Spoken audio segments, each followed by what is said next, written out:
పాత్రికేయ మిత్రులకు నమస్కారం. రాష్ట్రంలో గట్టిగా అరుస్తే దొంగలు మంచోళ్ళు అయిపోతారు అన్నట్టుగా ఉంది టీఆర్ఎస్ వ్యవహార శైలి చూస్తుంటే. ఇంట్లో చెల్లక బయట ఉండే నాయకులకు లేఖలు రాసి ప్రజలలో నానాలనే ప్రయత్నం చేస్తున్నారు. ఈరోజు తండ్రి మొదటి పేజీలో ఉంటే కొడుకు రెండో పేజీల పత్రికలలో ఫోటోలు వేయించుకుంటున్నాడని చెప్పి సాగునీటి పారుదల శాఖ మంత్రి అర్థం కాక సిద్దిపేటలో నిన్న చంద్రబాబు నాయుడు గారికి లేఖ సంధించిండు. మొత్తానికి ఆ లేఖలో ఉన్న సారాంశం ఏందయ్యా అంటే, చంద్రబాబు నాయుడు గారికి 10 ప్రశ్నలు సూటిగా సంధిస్తూనే సమాధానం చెప్పమన్నాడు. ఆయన 10 ప్రశ్నలకు ఒకే ఒక్క సమాధానం. ఈ 10 ప్రశ్నల పాపం మీ మామ శకునే. ఎందుకంటే ఈరోజు హరీష్ రావు గారు ఏవైతే సమస్యలు లేవనెత్తిండో, ప్రధానంగా ఖమ్మం జిల్లా ముంపు ప్రాంతం అయిండొచ్చు, విద్యుత్ కొరత అయిండొచ్చు, హైదరాబాద్లో గవర్నర్ పాలన అయిండొచ్చు, లేకపోతే విద్యార్థుల అడ్మిషన్లు ఉమ్మడిగా ఉండాలనేది అయి ఉండొచ్చు. ఏ సమస్యను తీసుకున్నా బిల్లు పార్లమెంటుకు వచ్చినప్పుడు మీ మామ నోరు మెదపకుండా ఉండడం వల్లనే ఈరోజు తెలంగాణ ప్రజలకు ఏదైనా నష్టం జరిగిందంటే ఆ పాపం మొత్తం మీ మామదే. మరి మీ మామ చేసిన పాపాలను ఇతరులకు రుద్ది మీ మామ మెప్పు పొందాలని మీరు ఏదైతే ప్రయత్నం చేస్తున్నారో ఆ ప్రయత్నాన్ని తెలంగాణ ప్రజలందరూ కూడా గమనిస్తున్నారు. ఈరోజు ఖమ్మం జిల్లాలో దాదాపుగా చంద్రశేఖరరావు గారి డిమాండ్ వల్ల 1956 కంటే ముందు ఉన్న తెలంగాణనే మాకు కావాలా, ఖచ్చితంగా ఆ ప్రాంతాన్ని మొత్తం సాధిస్తామని చెప్పి చంద్రశేఖరరావు గారు కొన్ని వందల సార్లు కూర్చుండ్రు సమావేశాలల్లో. మరి దాని ప్రకారం ఎత్తుకుంటే భద్రాచలం కానీ, పాల్వంచ కానీ, మహబూబ్ నగర్ జిల్లాలో ఉన్న గద్వాల, అలంపూర్ కానీ, అదేవిధంగా కొడంగల్ ఏది కూడా 56 కంటే ముందు తెలంగాణ ప్రాంతంలో లేదు. అంటే కేంద్ర ప్రభుత్వానికి లేని ఆలోచనను కలిగించి 7 మండలాలను తీసుకెళ్లి ఈస్ట్ గోదావరిలో కలపడానికి ఆలోచనలకు పునాదులు వేసిందే చంద్రశేఖరరావు గారి డిమాండ్ వల్ల అని చెప్పి మేము ఆనాడు శాసనసభలో తెలంగాణ బిల్లు మీద చర్చ జరిగినప్పుడు కూడా మేము చెప్పడం జరిగింది. అదేవిధంగా లోయర్ సీలేరు ప్రాజెక్టు గురించి ఈరోజు టీఆర్ఎస్ మాట్లాడుతుంది. నేను అడుగుతున్న హరీష్ రావు గారిని, అదేవిధంగా కేటీఆర్ను, ఆనాడు శాసనసభలో రాతపూర్వకంగా మీరు కాగితం ఇచ్చిండ్రు స్పీకర్కు, కేటీఆర్ ఏమో మైకుల ముందల పెడబొబ్బలు పెట్టిండు. మీ ఇద్దరు బామ్మార్దులు కలిసి ఒక్క పదమైన లోయర్ సీలేరు ప్రాజెక్టు గురించి మీరు మాట్లాడినరా? ఈరోజు శాసనసభ రికార్డులను తిరిగేద్దాం. ఆనాడు తెలుగుదేశం పార్టీ పక్షాన సమైక్య ఆంధ్రప్రదేశ్ శాసనసభలో మాట్లాడినప్పుడు లోయర్ సీలేరులో ఉన్న 460 మెగావాట్ల విద్యుత్తు ప్రాజెక్టు భవిష్యత్తు తేల్చలేదు, ఈరోజు 700 మెగావాట్ల విద్యుత్తు ప్రాజెక్టుల భవిష్యత్తు గందరగోళంగా ఉంది, తెలంగాణ ప్రాంతానికి నష్టం జరుగుతుందని శాసనసభలో తెలంగాణ బిల్లు మీద చర్చ జరిగినప్పుడు తెలుగుదేశం పార్టీ సభ్యుడిగా నేను మాట్లాడినా, మీరు మాట్లాడినరా? ఈరోజు శాసనసభ రికార్డులను తిరిగేద్దామా అని నేను అడుగుతున్నా. ఈరోజు చంద్రశేఖరరావు గారు, అదేవిధంగా వాళ్ళ పిల్లలు, బిడ్డ, కొడుకు, అల్లుడు దుష్ట చతుష్టయం కుట్రేందంటే సమస్యలను సాగదీయాలి, ఈ సమస్యలు అలాగే ఉండాలి, ఈ సమస్యల ముసుగులో సెంటిమెంటును అడ్డం పెట్టుకొని బతకాలే, రాజకీయంగా పబ్బం గడుపుకోవాలని ఈరోజు ఈ దుష్ట చతుష్టయం పన్నాగం పండుతున్నారు. నిజంగానే ఈ సమస్యల పట్ల, ఈ సమస్యలు వస్తాయని మీకు తెలియదా? చంద్రశేఖరరావు గారు ఎన్నోసార్లు చెప్పారు, ఢిల్లీ నుంచి నాకు సిగ్నల్ అందుతుంది, ఆ రోజు అడిగితే దారిన పోయి దానయ్యతో మాట్లాడతారా, ఏదైనా ఢిల్లీలో మాట్లాడితే నాతోనే మాట్లాడతారని. ఈరోజు ఆ బిల్లు మొత్తం చంద్రశేఖరరావు గారి ఆమోదం మేరకే, చంద్రశేఖరరావు గారి ప్రతిపాదన మేరకే ఈరోజు కాంగ్రెస్ పార్టీ బిల్లును పార్లమెంట్లో తీసుకొచ్చిందని చెప్పి అదే చంద్రశేఖరరావు గారు చెప్పుకున్నారు. అదే కాదు, మొన్న జరిగిన రాజ్యసభలో చర్చ జరిగినప్పుడు 7 మండలాల ఆర్డినెన్స్ను బిల్లుగా ఆమోదించినప్పుడు రాజ్యసభలో జయరాం రమేష్ గారు మాట్లాడుతూ, మేము ఏ బిల్లునైతే తయారు చేసినామో కామా పులి స్టాపులు కూడా మార్చకుండా నరేంద్ర మోడీ ప్రభుత్వాన్ని పార్లమెంటుకు తీసుకొచ్చి ఆమోదించినందుకు అభినందిస్తున్నా అని మాట్లాడింది జయరాం రమేష్ కాదా? మరి జయరాం రమేష్ గారు అప్పుడు మాట్లాడినప్పుడు మిమ్మల్ని కాకాబట్టే కేకే అదే రాజ్యసభలో అక్కడే ఉన్నాడు కదా, ఎందుకు నోరు మెదపలేదు? అదేవిధంగా ఈ తెలంగాణ రాష్ట్ర ఏర్పాటుకు సంబంధించిన రాష్ట్ర పునర్విభజన బిల్లు పార్లమెంటులో వచ్చినప్పుడు ఈ చంద్రశేఖరరావు గారు ఆ సభలో సభ్యుడే కదా, ఎందుకు ఈ అంశాలను అన్నిటిని కూడా లేవనెత్తలే? హరీష్ రావు గారు మీరు రాసిన ప్రశ్నలకు సమాధానం చెప్పాల్సిన బాధ్యత ఈ పాపం మొత్తం మీ మామ శకునిదే. కాబట్టి ఈరోజు నువ్వేదైనా లేఖలు రాయదలుచుకుంటే మీ మామకు రాయి. ఈరోజు హరీష్ కేటీఆర్ వ్యవహారం కేసీఆర్ వ్యవహారం చూస్తే ముత్యాల ముగ్గులో రావుగోపాలరావు కథలాగుంది. రావుగోపాలరావు గారు ముందల పోతుంటే వెనకాల ఇద్దరు పొగడ్తలు చేసే వాళ్ళు ఉంటారు. ఈరోజు తండ్రి కొడుకు అల్లుడు వ్యవహారం చూస్తుంటే రావుగోపాలరావు ముత్యాల ముగ్గు సినిమా కథ గుర్తుకొస్తుంది. ఆయన మొదలు తానా అంటాడు, వీళ్ళిద్దరు వెనకాల తాన తందానా అని డిమడిమ అని డబ్బు కొడుతున్నారు. మేము అడుగుతున్నాం, మీరు లేవనెత్తిన ఏ ప్రశ్నకైనా సూటిగా చర్చించడానికి మేము సిద్ధంగా ఉన్నాము. సర్వ అధికారాలు గ్రేటర్ హైదరాబాద్కు పరిధిలో సంపూర్ణంగా గవర్నర్ గారికి శాంతి భద్రతలు బంగ్లాల నిర్వహణ అన్నిటికీ సంబంధించి ఆనాడు శాసనసభలోకి వచ్చిన తెలంగాణ బిల్లులోనే పొందుపరచడం జరిగింది. ఎవరు మీ కదిలొచ్చే కలియుగ దేవత అని మీరు చెప్పుకున్న సోనియా గాంధీ ఈరోజు ఆ బిల్లులో ఈ ప్రతిపాదనలన్నీ పెట్టిందని చెప్పి జయరాం రమేష్ గారు చెప్పారు. మరి నీ దేవత అయిన సోనియా గాంధీ గారు పెట్టిన బిల్లు ద్వారా ఈ రాజ్యాంగం ద్వారా రాష్ట్రం ఏర్పడితే, రాష్ట్రం ఏర్పడ్డ తర్వాత హైదరాబాద్కు వచ్చినప్పుడు ఏనుగుల మీద ఒంటెల మీద గుర్రాల మీద నువ్వు నీ కుటుంబ సభ్యులందరూ ఊరేగిన మాట వాస్తవం కాదా? ఆ రోజు నేను చూసిన ఒకే ఒక్క లోపం కనిపించింది, గాడిదలు లేవు ఆ సభలో, ఆ ఊరేగింపులో. ఈరోజు నిజంగా టీఆర్ఎస్ వాళ్ళ వ్యవహార శైలి చూస్తుంటే తెలంగాణ ప్రజలు ఆ లోటును కూడా భర్తీ చేసేటట్టున్నారు. ఈరోజు తెలంగాణ ప్రజలు టీఆర్ఎస్ వాళ్ళను గాడిదల మీద ఊరేగిస్తే తప్ప హరీష్ రావు గారు రాసిన లేఖలో ఉన్న సమస్యలను సృష్టించిన కేసీఆర్కు ఆ పార్టీకి బుద్ధి రాదన్న సంగతి ఈరోజు తెలంగాణ ప్రజలందరూ కూడా చెప్పుకుంటున్న సంగతి హరీష్ రావు గారు గమనించాల్సిన అవసరం ఉన్నది. నేను అడుగుతున్న మిమ్మల్ని, ఈరోజు మీరు వచ్చిన తర్వాత తెలంగాణ సమాజం మొత్తం వాళ్ళ భవిష్యత్తులు బాగుపడతాయి, వాళ్ళ బతుకులు బాగుంటాయని చెప్పి పోరాటం చేసి తెలంగాణ తెచ్చుకున్నారు. ఎవరెవరైతే తెలంగాణ ఉద్యమంలో కీలకమైన పాత్ర పోషించిండ్రో ఒక్కరొక్కరిని మక్కలు ఇరగటట్టు కొట్టిస్తున్నాడు ఈరోజు కేసీఆర్. మొట్టమొదట యూనివర్సిటీలలో విద్యార్థులకు చేతులెత్తి మొక్కిన మీరు కాళ్ళతో తొక్కిన సంగతి నిజం కాదా? ఏ రైతులైతే కుల సంఘాలు పెట్టుకొని రోడ్ల మీదకి వచ్చి నిరవధికంగా నిరాహార దీక్షలు చేసిన రైతులను కరెంటు కోతల సందర్భంగా రోడ్ల మీదకి వస్తే కాళ్ళు ఇరగొట్టించిన మాట వాస్తవం కాదా? అదేవిధంగా ఈరోజు ఉద్యోగులకు సంబంధించి మీరు ఏదైతే కాంట్రాక్టు ఉద్యోగస్తులు ఉన్నారో వాళ్ళను రెగ్యులరైజ్ చేస్తా అని ఒక స్టేట్మెంట్ ఇచ్చి ఈరోజు విద్యార్థుల ఉద్యోగస్తుల మధ్య వైషమ్యాలను రెచ్చగొట్టి రెండు వర్గాలను తన్నుకునేటట్టు చేసి ఈరోజు ఇవన్నిటిని కూడా పన్నాగం పన్నింది చంద్రశేఖరరావు గారు కాదా? నేను ఈరోజు అడుగుతున్నా, కాంట్రాక్టు ఉద్యోగస్తులను రెగ్యులరైజ్ చేసే ప్రాతిపదిక ఏదైనా ప్రభుత్వం దగ్గర ఉంటే మరి 2 నెలలు అయిపోయింది, ఏదన్నా మీరు విధి విధానాలు ప్రకటించారా? ఎందుకు ఈరోజు నిరాహార దీక్షలు చేస్తున్న విద్యార్థులతోని రాష్ట్ర ప్రభుత్వం ఎందుకు చర్చించడం లేదు?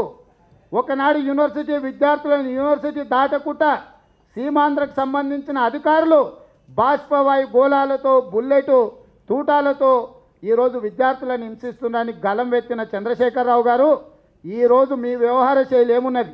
ఈరోజు అదే విద్యార్థుల మీద పాశవికంగా దాడి చేపించింది తెలంగాణ రాష్ట్రంలో తెలంగాణ రాష్ట్ర సమితి అధికారంలో ఉండి కాదా అని నేను అడుగుతున్నా.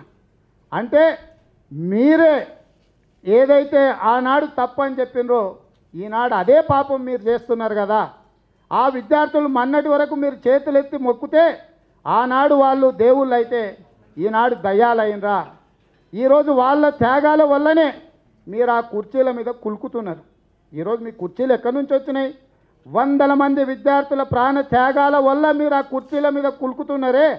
వందల మంది చనిపోయిన విద్యార్థులకు కుటుంబానికి 10 లక్షలు ఇస్తాం, అదేవిధంగా అర్హులైనకు ఉద్యోగం ఇస్తామని చెప్పింది రాష్ట్ర ప్రభుత్వం క్యాబినెట్లో.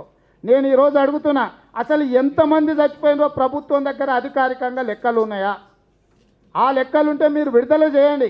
ఏ ఏ ఊర్లలో ఏ ఏ విద్యార్థులు తెలంగాణ ఉద్యమంలో అమరులైనరో వాళ్ళ కుటుంబాలలో అర్హులైన ఎవరైనా కుటుంబ సభ్యులు ఉన్నారా, వాళ్ళకు 10 లక్షలు ఎప్పటిలోకి ఇస్తారు, వాళ్ళకు ఉద్యోగాలు ఎప్పటిలోకి ఇస్తారని చెప్పి రాష్ట్ర ప్రభుత్వాన్ని మేము సూటిగా అడుగుతున్నాం. చంద్రశేఖరరావు గారు ప్రకటనలతో ప్రజల్ని సంతోషపెట్టి సకలగుల చేయాలని చూస్తున్నాడు. సకలగుల చేసి నవ్వించాలనుకుంటున్నాడు. ఎంతకాలం ఇట్లా బతుకుతారు మీరు? సెంటిమెంటును రెచ్చగొట్టి ఏది జరిగినా గతంలో కాంగ్రెస్ పార్టీ అధికారంలో ఉన్నప్పుడు ఈ దేశంలో ఏ మూలలో ఏం జరిగినా ఐఎస్ఐ ఏజెంట్ల హస్తం ఉందని చెప్పేటోళ్ళు కాంగ్రెస్ పార్టీ వాళ్ళు. ఇవాళ చంద్రశేఖరరావు గారి వ్యవహారం చూస్తుంటే ఆయన ఏది చూసినా కూడా సీమాంధ్ర ప్రభుత్వం హస్తం ఉంది అందులో అంటున్నాడు.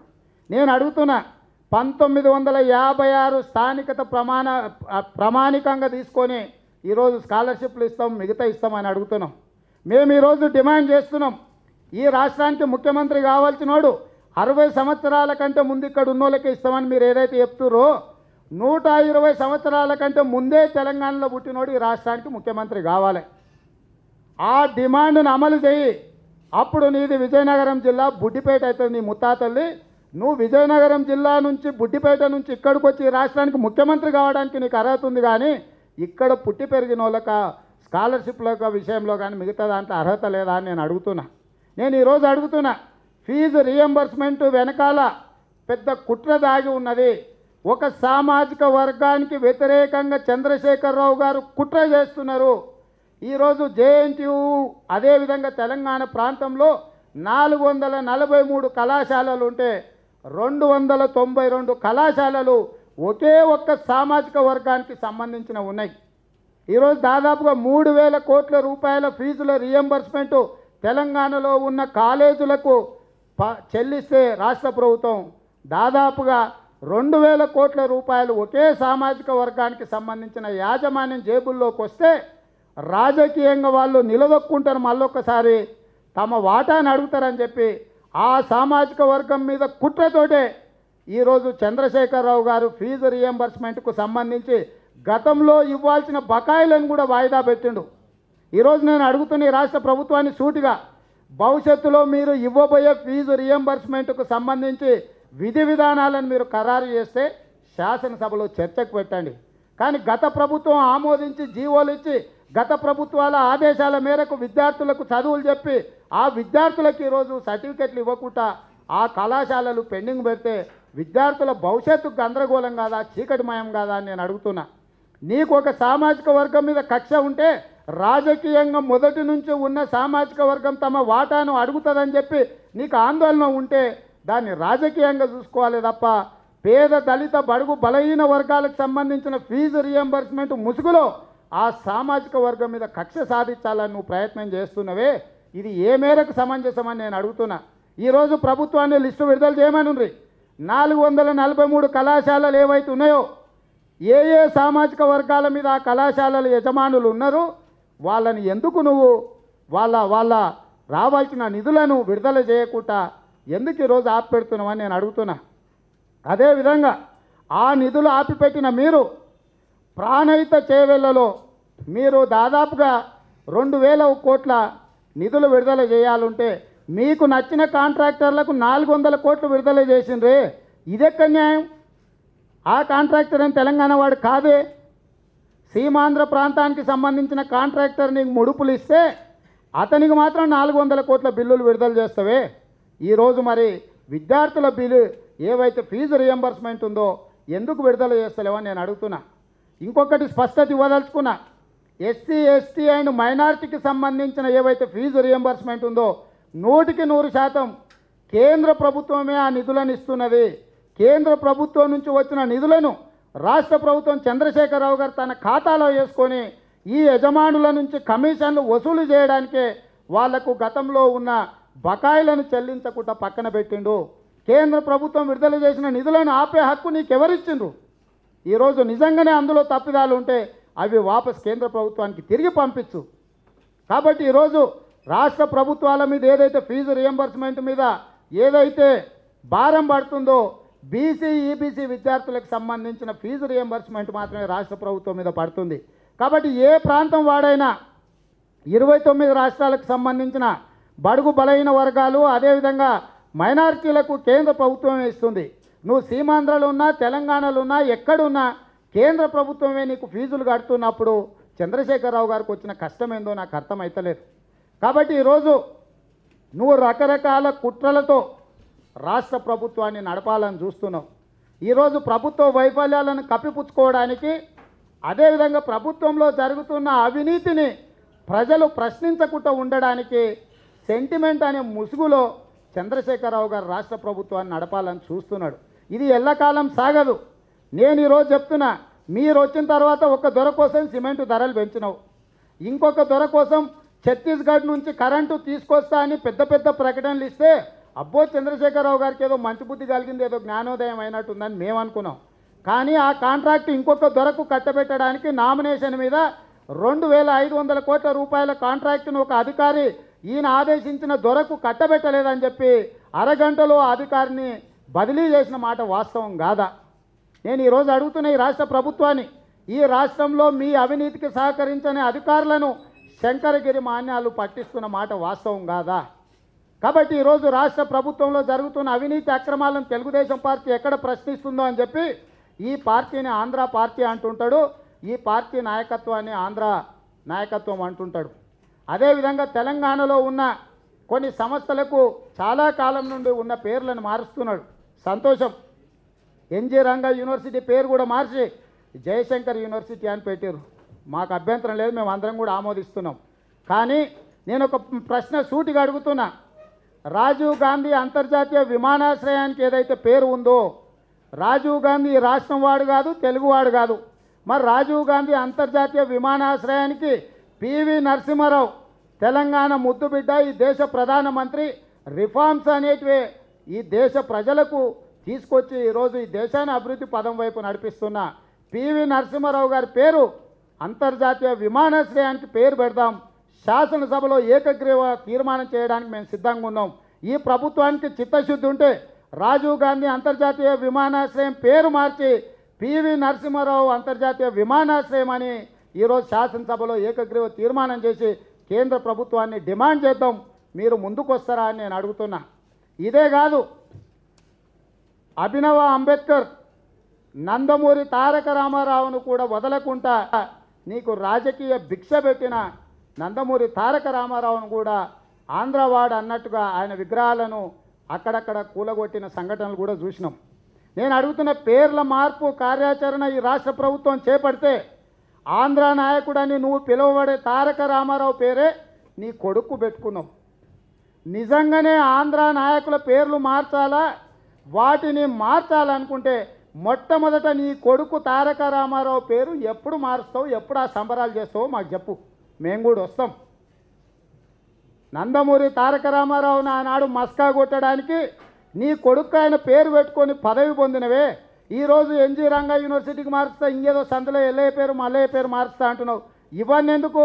నిజంగానే నీకు చిత్తశుద్ధి ఉంటే నీ కొడుకు తారక రామారావు పేరు మా నందమూరి తారక రామారావు పేరు నుంచే వచ్చింది కాబట్టి నిజంగా నీకు ఏమాత్రం చిత్తశుద్ధి ఉన్నా, ఏమాత్రం సిగ్గుసేరం ఉన్నా, నిజంగా మా భిక్ష వల్ల నువ్వు ఎదగలేదు అనుకుంటే తక్షణమే నీ కొడుకు తారక రామారావు అనే పేరు మార్చి నీకు నీ ఇష్టం వచ్చిన పేరు పెట్టుకో. కాబట్టి ఇక పేర్ల మార్పు అంటూ ఈ రాష్ట్రంలో ఏదైనా జరగాలంటే మొట్టమొదట నీ కొడుకు పేరు మార్చి తెలంగాణ ప్రజలకు ఆదర్శంగా నిలబడి ప్రభుత్వం నిర్ణయాలు తీసుకోవాలని చెప్పి తెలుగుదేశం పార్టీ డిమాండ్ చేస్తుంది. అదేవిధంగా ఈరోజు అమరవీరులకు 10 లక్షలు ఇస్తామన్నాడు, ఇయ్యలే. ఉద్యోగాలు ఇస్తామన్నాడు, ఇయ్యలే. విద్యార్థులను చేతులతో మోకి కాళ్ళతో దొక్కిండు, రైతులను లాఠీచార్జ్ చేసిండు. ఆనాడు ఎవరెవరైతే ఉద్యమంలో ఉన్నారో, ఎవరెవరికైతే చిత్తశుద్ధి కొంత నిబద్ధత ఉందో వాళ్ళందరినీ కూడా కాల రాసే ప్రయత్నము, లేకపోతే వాళ్ళని కదిలించే ప్రయత్నం చేస్తుండు. దాంట్లో భాగంగానే నమస్తే తెలంగాణ నడిచినంత కాలం, ఉద్యమం నడిచినంత కాలం రాజం అక్కర వచ్చిండు. ఎప్పుడైతే తెలంగాణ వచ్చిందో రాజంను బయటికి దొబ్బి ఇంకొక దొరకది కట్టబెట్టిండు. అదేవిధంగా నిబద్ధతతో పత్రికా రంగంలో ఉండి కూడా తెలంగాణ ఉద్యమం చేసిన అల్లం నారాయణను అడ్డం దొగిలించుకోవడానికి ఆయనకు అదేదో పదవి ఇచ్చిండు. నిజంగా అల్లం నారాయణ గారు ఆ పదవిలో సంతోషంగా ఉన్నారా? పాత్రికేయ మిత్రులు, తెలంగాణ మిత్రులు ఒకసారి అల్లం నారాయణ గారితో మాట్లాడండి. ఈరోజు గలం విప్పగలిగిన స్వామి గౌడును రాజకీయాలు మాట్లాడకుండా కౌన్సిల్ చైర్మన్ను చేసిండు. శ్రీనివాస్ గౌడును ఏమన్నా మాట్లాడితే పదవి రాదని చెప్పి పాలమూరు జిల్లాను ఖాళీగా పెట్టి శ్రీనివాస్ గౌడును మభ్య పెడుతున్నాడు. కోదండరామ్ని అయితే పోయి ఉద్యోగం చేసుకునేటట్టు చేసిండు. అంటే ఈరోజు చిత్తశుద్ధి ఉండి తెలంగాణ ఉద్యమంలో నిజాయితీగా భాగస్వామ్యం తీసుకున్న ఏ ఒక్కరన్నా ఈరోజు సంతోషంగా ఉన్నారా? నువ్వు ఇద్దామనుకున్న దళితులకు ఉప ముఖ్యమంత్రి పదవి ఇద్దామనుకున్నవే, నీకంటే ఎక్కువ, నీకంటే గట్టిగా, నీకంటే గొప్పగా ఉద్యమంలో పాల్గొన్న రసమై బాలకిషన్ కనిపించలేదా ఉప ముఖ్యమంత్రి పదవి ఇవ్వడానికి? కేసీఆర్ ఒక మీటింగులో 2 మీటింగుల్లో గలం విప్పితే కొన్ని వేల లక్షల మీటింగులలో కాలుకు గజ్జె కట్టుకొని రసమై బాలకిషను గలం విప్పబట్టే తెలంగాణ భావజాలం సామాన్యమైన ప్రజలకు కూడా చేరుకున్నది. ఉద్యమంలో చిత్తశుద్ధితో పాల్గొన్న రసమై బాలకిషన్ నీకు కనిపించలేదు, కానీ ఈరోజు నీకు కాంగ్రెస్లో నుంచి వచ్చి రాజయ్యనో ఎవరో ఆయనకి ఇచ్చారు ఉప ముఖ్యమంత్రి పదవి. అదేవిధంగా కొండా సురేఖకు టికెట్ ఇచ్చినావు, కానీ నువ్వు పార్టీ పెట్టుకున్న రోజు నిల్వ నీడనిచ్చిన కొండా లక్ష్మణ్ బాబూజీని మాత్రం మర్చిపోయినావు. కనీసం ఆయన చనిపోయిండు, ఆయన కోటి సమాధి కట్టాలి, జ్ఞాపకం స్ఫూర్తిగా ఏదన్నా తెలంగాణ రాష్ట్రం ఏర్పడిన తర్వాత ఏదన్నా ఏర్పాటు చేయాలని ఆలోచన చేసిండా? ప్రొఫెసర్ జయశంకర్ గారికి సంబంధించిన విగ్రహం కూడా చిన్నది బుడ్డది అట్టబొమ్మ మీద అతికించి దాన్ని దండేసి దండం పెడుతుంది కేసీఆర్. ఈరోజు మేము డిమాండ్ చేస్తున్నాం, అదే ఏదైతే హుస్సేన్ సాగర్ ఉందో, గౌతమ బుద్ధుడు ఉన్నాడో, ఆ పక్కన అంతెత్తు విగ్రహం పెడతాం జయశంకర్ గారిది. నీకు చేత కాకపోతే మేము ఇస్తాం, మేము తెస్తాం, మేము ఏర్పాటు చేస్తాం, నువ్వు అనుమతి. ఈరోజు నక్లెస్ రోడ్డు మీద గౌతమ బుద్ధుని పక్కన తెలంగాణ గాంధీ ఎవరైతే ఉన్నారో ప్రొఫెసర్ జయశంకర్ విగ్రహం పెట్టడానికి మేము సిద్ధంగా ఉన్నాం. నాకు ఏదైతే ట్యాంక్ బండ్ మీద అన్ని ఆంధ్రోల విగ్రహాలు ఉన్నాయి, తెలంగాణ వాళ్ళ విగ్రహాలు లేవని పెడబొబ్బలు గగ్గోలు పెడితే కేసీఆర్ కన్నీరు గారిస్తే ఆ రోజు నిజంగానే అనుకున్నాం అది ముసలి కన్నీరు అని ఇప్పుడు అర్థమైంది. ఇన్నాళ్ళు అయింది నువ్వు అధికారంలోకి వచ్చి. ఎవరైతే కొమరం భీమ్ ఉన్నాడో, ఎవరైతే తెలంగాణ ఉద్యమంలో పనిచేసిన సాకలి ఐలమ్ ఉన్నదో, లేకపోతే ఆరుట్ల కమలాదేవి ఉన్నారో, ఎవరి గురించి అయితే ఎవరి పేర్లు అయితే చెప్పుకొని నువ్వు పబ్బం గడుపుకున్నావో వాళ్ళందరి విగ్రహాలు అదే ట్యాంక్ బండ్ మీద పెట్టడానికి ఎందుకు నీ మొట్టమొదటి కేబినెట్ సమావేశంలో తీర్మానం చేయలేదని నేను అడుగుతున్నా. ఈరోజు ప్రతి దళిత కుటుంబానికి 3 ఎకరాల భూమి ఇస్తాన్నావు, కానీ ఇప్పుడు ఏమంటున్నావు? నియోజకవర్గానికి ఒక గ్రామం అంటున్నావు. మన 119 నియోజకవర్గాలలో 119 గ్రామాలు ఇస్తే దాదాపుగా 7,000 గ్రామాలు ఉన్నాయి. ఎన్నడిస్తావు నువ్వు? ఎందుకు అబద్ధాలు చెప్తున్నావు?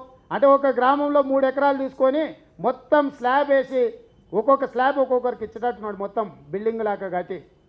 ఏ ఊర్లో భూమి లేదు. నా నియోజకవర్గంలో నాగిరెడ్డిపల్లి అనే గ్రామాన్ని ఫైనల్ చేశారు. ఆ ఊర్లో సెంటు భూమి లేదు ఇవ్వడానికి, ముందుకు ఎవరు వస్తలేరు. కాబట్టి ఎవరు అరువులు ఉన్నా కూడా ఆడ భూమి ఎన్నికలేదని ప్రభుత్వం చెప్తుంది. దాని సంగతి కూడా చూస్తాం. ఈరోజు సర్వే చెప్తున్నాడు, ఈ సర్వే వెనకాల పెద్ద కుట్ర దాగున్నది. నిన్ను ఓట్లేసి నిన్ను గద్దెనెక్కించిన వాళ్ళకు వచ్చే సంక్షేమ పథకాలన్నిటిని కూడా కోత విధించడానికి ఈరోజు ముఖ్యమంత్రి కుట్రలో భాగంగానే సర్వే అంటున్నాడు. ఈరోజు ఇందిరమ్మ ఇండ్ల మీద అక్రమాలు జరిగినాయి, అక్రమార్కుల మీద చర్యలు తీసుకుంటా అంటున్నాడు. నేను అడుగుతున్న సూటిగా, నిజంగానే నువ్వు మాట్లాడేది నిజమైతే మొట్టమొదట సిద్దిపేట నుంచి మొదలు పెడతాం. అధికారులతో పాటు సిబిసిఐడిలతో పాటు అఖిల పక్షాన్ని తీసుకెళ్తాం, గ్రామం తిరుగుదాం. 85 నుంచి నువ్వు నీ కుటుంబమే సిద్దిపేటకు ఎమ్మెల్యేలుగా మంత్రులుగా ఈరోజు ముఖ్యమంత్రిగా మీరే ఉన్నారు. సిద్దిపేటను ఆదర్శంగా తీసుకో, సిద్దిపేట మీద విచారణ చేయి, అదేవిధంగా గజ్వేల్లో చేయి, సిరిసిల్లలో నీ కొడుకున్న నియోజకవర్గంలో చేయి. ఈరోజు నీకు సరిపోని వాళ్ళ నియోజకవర్గాలను ఎన్నుకొని ఆ ప్రాంతంలో ఉండే దళితులను ఆత్మగౌరవం దెబ్బతీసే ప్రయత్నం చేస్తుండు. ఇలా హౌసింగ్ వాళ్ళు ఒక్కరే పోరు. 2008, 2009లో ఏవైతే ఇందిరమ్మ ఆదర్శ గ్రామాలు ఎన్నుకున్నారో ఏవి కూడా హౌసింగ్ అధికారులు లిస్టు ఫైనల్ చేయలేదు. ఎంఆర్ఓలు, ఎంపీడీఓలు, పంచాయతీరాజ్కు సంబంధించిన ఉద్యోగస్తులు అందరూ ఏ లిస్టునైతే ఫైనల్ చేసిండ్రో వాళ్ళకు మాత్రమే హౌసింగ్ అధికారులు బిల్లులు చెల్లించిండ్రు. అరువులు ఎవరో వాళ్ళు లిస్టు చూడలేదు, అరువుల ఇండ్లు చూడలేదు. ఈ అధికారులు సర్టిఫై చేసిన వాటినే వాళ్ళు నిధులు ఇచ్చిండ్రు ఆ రోజు. ఈరోజు ఆ అధికారులందరినీ భయపెట్టడానికి, ఆ అధికారులందరినీ లొంగ తీసుకోవడానికి సకల జనుల సమ్మెలో 45 రోజులు ఉద్యమం చేసిన అధికారులను ఈరోజు హింసించడానికి, మానసికంగా కుంగదీయడానికే ఈరోజు చంద్రశేఖరరావు గారు ఇవన్నీ కథలు చెప్తున్నాడు. నేను అడుగుతున్న, ఆ రోజు ఎవరెవరు అధికారులు, ఏ ఏ డిపార్ట్మెంట్స్ ఆ ఇండ్లు మంజూరు అయినప్పుడు ఎవరెవరు భాగస్వామ్యం ఉన్నదో ప్రభుత్వాన్ని ప్రకటించమని ఉంది. రెవెన్యూ డిపార్ట్మెంటు, పంచాయతీరాజ్ డిపార్ట్మెంటు, జిల్లా పరిషత్ డిపార్ట్మెంటు, ప్రభుత్వ వ్యవస్థలో ఉన్న అందరు ప్రభుత్వ ఉద్యోగస్తులు ఆనాడు ఇండ్ల మంజూరులో భాగస్వాములు, హౌసింగ్ డిపార్ట్మెంట్ కాదు. అంటే ఈరోజు మొత్తం విద్యార్థులను ఒక పక్కన, కాంట్రాక్టు ఉద్యోగస్తులను ఇంకొక పక్కన, ప్రభుత్వ ఉద్యోగస్తులను ఇంకొక పక్కన, రైతులను ఆ పక్కన, రాజకీయ పార్టీలను ఈ పక్కన, వీటన్నిటిని కూడా కుట్రల ముసుగులో సెంటిమెంట్ నేపథ్యంలో రాష్ట్రాన్ని నడపాలనుకుంటున్నాడు. ఈరోజు చంద్రశేఖరరావు గారు ముఖ్యమంత్రి అయినాక లబ్ధి పొందిన వాళ్ళు ఎవరే అంటే అరడజన్ దొరలు. అరడజన్ దొరలకు ఏ రకంగా సాయం చేసిండో ఒక్కొక్క డాక్యుమెంటు బయట పెడతాం. వాటన్నిటి కూడా సేకరణలోనే ఉన్నాం. ఒకనాడు చెప్పిండు బేతాల మాంత్రికుడు, కేవీపీ వల్లనే ఇన్ని కుట్రలు జరిగినాయి, వస్తే కేవీపీని జైల్లో పెట్టమన్నాడు. నేను ఈరోజు అడుగుతున్నా, 60 రోజులు సరిపోలేదా? ఎంఆర్ ప్రాపర్టీస్లో కేవీపీ అక్రమాలు ఉన్నాయి, మా తెలంగాణ న్యాయవాదులు వీటన్నిటిని పరిశీలిస్తారు, కేవీపీని కటకటాల వెనక్కి నెట్టుతా అని చెప్పింది చంద్రశేఖరరావు గారు కాదా? మరి ఈరోజు ఆ కేవీపీ మీద ఎందుకు విచారణకు ఆదేశిస్తలేడు? రాష్ట్రం ఏర్పడకుండా పార్లమెంటులో కేవీపీ గంటల కొద్దీ చేతులల్లో సమైక్య రాష్ట్రానికి సంబంధించి పట్టుకొని నిలబడ్డాడు కదా. మరి తెలంగాణలో ఇన్ని అక్రమాలు జరిగినాయి కదా, ఎందుకు కేవీపీ మీద విచారణకు ఆదేశిస్తలేడు? అదేవిధంగా భారతదేశం మొత్తం కాలుకు గజ్జ కట్టుకొని తిరిగిండు జగన్మోహన్ రెడ్డి, నేను సమైక్యవాదిని, రాష్ట్రంగా సమైక్యంగా ఉంచండి అని. అట్లాంటి జగన్మోహన్ రెడ్డిని ఎన్నికల ఓట్లు జరిగిన తర్వాత ఫలితాలు రాకంటే ముందే జగన్మోహన్ రెడ్డి ఆంధ్రప్రదేశ్కు ముఖ్యమంత్రి అని చెప్పింది వాస్తవం కాదా? తెలంగాణ రాష్ట్రానికి అనుకూలంగా లేఖ ఇచ్చిన చంద్రబాబు నాయుడు గారు అధికారంలోకి రావద్దు, సమైక్యవాదైన జగన్మోహన్ రెడ్డి అధికారంలో ఉండాలని నువ్వు కోరుకున్న మాట వాస్తవం కదా?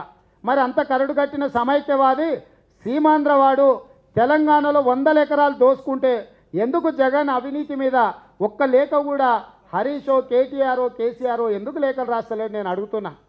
ఎన్నికల కంటే ముందు ఎంఐఎం సమైక్య నినాదంతో ముందుకు వచ్చింది. మరి ఆ సమైక్య పార్టీతోని మొన్న జరిగిన ఎన్నికలలో పొత్తు పెట్టుకున్నావు, రేపు జరగబోయే గ్రేటర్ హైదరాబాద్ ఎన్నికలలో కూడా ఈరోజు పొత్తు పెట్టుకోవడానికి ఉవ్విళ్ళు ఊరుతున్నావు. అంటే ఇక్కడ నీకు సమైక్యవాదులు, సీమాంధ్రవాదులు, ఇంకోటో లేదు. నీకు లాభం వస్తే ఎవని కాళ్ళైనా పట్టుకుంటావు, ఎవడి కడుపులైనా తలకాయ పెడతావు తప్ప తెలంగాణ ప్రజల ఆత్మగౌరవం నీకు అక్కర్లేదన్న సంగతి స్పష్టత వచ్చింది. కాబట్టి ఈరోజు స్పష్టంగా చెప్తున్నాం, అన్నదమ్ముల్లా ఉందాం, ఒకరి గెలుపు మరొకరి ఓటమి కాదని ఆనాడు మీరు చెప్పారు. మరి అన్నదమ్ములుగా ఉండాలంటే కౌగిలించుకున్నట్టు చేసి కత్తులు పెట్టి పొడవడం కాదు, ఈ లక్షణం మీది.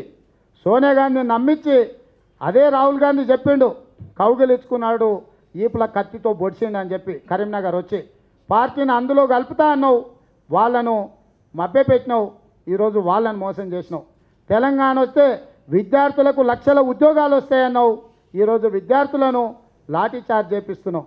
కాబట్టి ఈ రకమైన వ్యవహార శైలి ఇప్పటికైనా తెలంగాణ రాష్ట్ర సమితి మార్చుకోవాల్సిన అవసరం ఉన్నది. నువ్వు చేసే ప్రతి తప్పిదానికి చంద్రబాబు నాయుడు పేరో, వెంకయ్య నాయుడు పేరో చెప్పి తప్పించుకోలేవు. ప్రజలు అన్నిటిని కూడా గమనిస్తున్నారు. కేంద్ర రాష్ట్ర ప్రభుత్వాలకు ఒక మంచి రిలేషన్ ఉండాలి ప్రభుత్వ పరిపాలనలో. కాబట్టి ఇప్పటికైనా బుద్ధి తెచ్చుకొని సక్రమంగా ఉండి ఈ రాష్ట్రాన్ని అభివృద్ధి పదం వైపు నడిపించండి అని చెప్పి తెలంగాణ రాష్ట్ర సమితికి విజ్ఞప్తి చేస్తున్నాం. నేను పూర్తి స్థాయిలో దాన్ని చూడలేదేమి, అంటే దాని మీద అంటే ఇప్పుడు నేను అనేది అదే, చంద్రశేఖరరావు గారు తీసుకునే తప్పుడు నిర్ణయాలు కోర్టులే. గతంలో ఆంధ్ర నుంచి వచ్చే బస్సులకు కానీ వాటికి ట్యాక్స్ వేస్తా అన్నాడు, హైకోర్టు కొట్టేసింది. సుప్రీంకోర్టు ఈయన అడ్మిషన్లకు టైం అడిగిండు, కుదరదు 31 లోపల పూర్తి చేయాల్సిందని సుప్రీంకోర్టు ఇచ్చింది. అంటే తెలంగాణ ప్రజల్ని ఏ రకంగా మభ్యపెట్టడానికి ప్రయత్నం చేస్తుండే కేసీఆర్, సుప్రీంకోర్టు వార్తలు పెట్టినాకైనా ఆయన అర్థం చేసుకోవాలి. అంటే తప్పుడు నిర్ణయాలు చేస్తే న్యాయ వ్యవస్థ ఉంది, కర్రు కాల్చి వాత పెడుతుందని చెప్పి ఈరోజు ఈ రాష్ట్ర ప్రభుత్వం అర్థం చేసుకోవాలి. గవర్నర్కు అధికారాలు కూడా ఆ రోజు అందరం వ్యతిరేకించినాం. చంద్రబాబు నాయుడు గారు కూడా చెప్పిండ్రు, ఎక్కడ కూడా ఉమ్మడి రాజధాని అనేది లేదు. ఎందుకయ్యా ఇవన్నీ, మాకు 4-5 లక్షల కోట్లు ఇవ్వండి, మేము ఆంధ్రలో మంచి రాజధానిని కట్టుకుంటాం అన్నాడు. బిల్లులో కాంగ్రెస్ వాళ్ళు అదే పెట్టారు. అదే బిల్లుకు కేసీఆర్ మద్దతు పలికిండు. దీని విషయంలో కూడా కేంద్ర ప్రభుత్వము గతంలో పాస్ అయిన బిల్లుకు సంబంధించిన ఆర్డర్స్ మాత్రమే పంపించారు తప్ప అదనంగా కేంద్ర ప్రభుత్వం ఇచ్చింది లేదు, అందులో ఉన్నది లేదు. కాబట్టి కేసీఆర్ ఇప్పటికైనా వంకర బుద్ధి మానుకోవాలి. ఈ దుష్ట చతుష్టయం ఒక ఆమంటది ఈ తెలంగాణ అసలు భారతదేశంలో భాగమే కాదని. ఆ మాటల్ని పాకిస్తాన్ వాళ్ళు వాళ్ళ టీవీలలో గొప్ప గొప్పగా చూపిస్తారు. వచ్చేసారి పోయి మరి పాకిస్తాన్లోనే పోటీ చేస్తారేమో నాకు అర్థమవుతలేదు. అటే పంపాలి మనం కూడా. కాసిం రిజ్వీ వారసులతో పొత్తు పెట్టుకుంటారు. రజాకర్లకు వ్యతిరేకంగా తెలంగాణ ప్రజలు పోరాటం చేస్తే ఆ పార్టీతో పొత్తు పెట్టుకుంటారు. ఆ దేశానికి సంబంధించి ఆ దేశం వాళ్ళు సంతోషపడ్డట్టు ఈ దేశం నుండి మాట్లాడుతారు.